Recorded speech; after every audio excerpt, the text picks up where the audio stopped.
Comprar um imóvel é o sonho de boa parte da população, mas se já não bastassem todas as taxas na hora da compra, ainda tem aquela quantia para o corretor.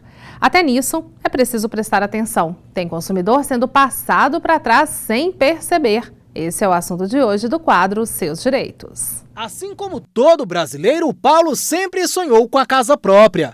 Ao ver o catálogo desse empreendimento, foi amor à primeira vista.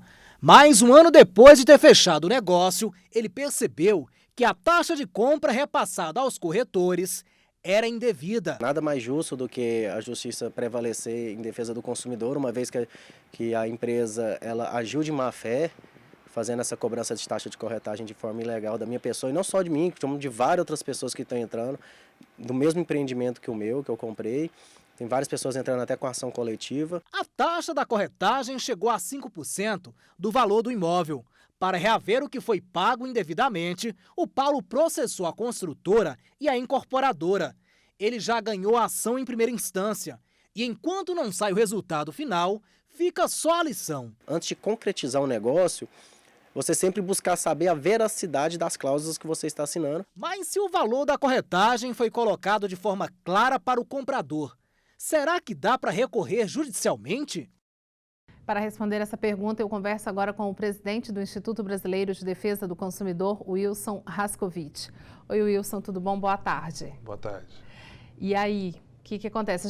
A pergunta é se vem tudo claro, explicado, se tem como recorrer, né? Mas geralmente acontece o contrário, não fica tão claro assim no contrato. Não, infelizmente não. Na hora da compra do imóvel, você assina muitas vezes só uma folha, uma proposta de compra e venda. E nessa proposta, muitas vezes é colocado como sinal e não corretagem.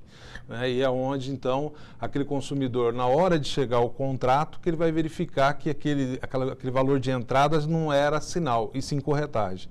Né? E, na maioria das vezes, acaba pagando, porque muitas vezes já a construtora fala que não vai devolver esse dinheiro.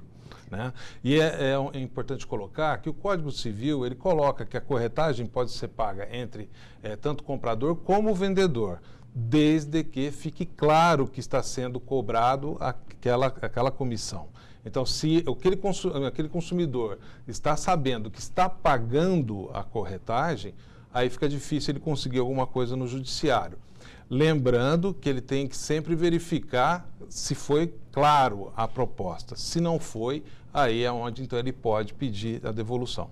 Geralmente o sinal, eu acho que todo mundo acaba pensando que é o sinal do apartamento, né? Ou do imóvel, qualquer que seja. E não essa taxa de corretagem. Sim, então é onde muitas vezes vem só como sinal. E aí você fala, bom, então estou dando já uma entrada, sim, né? Essa entrada, então, vai ser abatida no contrato quando ele chegar para me assinar. Só que quando chega o contrato, ele verifica que não consta ali. Né? Então é onde esse consumidor ele pode pleitear.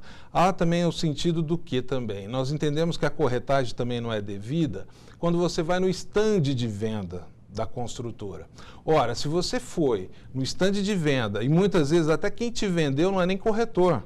Né? Nós temos casos lá de você verificar, nem estagiário ele era pelo CRES, então ele não era nem inscrito, não era nem estagiário e nem corretor. Então, essa corretagem também pode ser pleiteada, já que não houve um corretor. A corretagem ela é devida quando você liga para o corretor e fala, eu preciso de um imóvel de tal valor, com tantos quartos, tal localização. Aí existe sim o trabalho daquele corretor em correr atrás para achar um imóvel adequado para aquele consumidor. Quando isso não ocorre, não tem o porquê de ele pagar essa corretagem. Isso fica bem claro, né? E aí, Wilson, quando de repente quem está comprando pode pedir para escrever lá, ó, isso aqui é tanto, isso aqui é tanto, discriminar tudo certinho? Tem que fazer isso. É interessante que sempre, nós colocamos sempre que as promessas que são feitas no momento da venda, de qualquer coisa que você esteja comprando, isso tem que ser colocado no papel. Por quê? Porque muitas vezes se você tiver algum problema futuro, tendo ali aquelas promessas, mesmo que foi a pessoa, um corretor nesse caso, que colocou e não era nem funcionário da construtora, ela fica valendo. Então fica mais fácil do consumidor depois pleitear isso junto ao Poder Judiciário. E se não tiver? E se não tiver nada disso escrito, como é que faz? Então, aí vai depender. Como é que faz para comprovar? Então, vai depender. Então, vai muitas vezes com aquela proposta que ele assinou.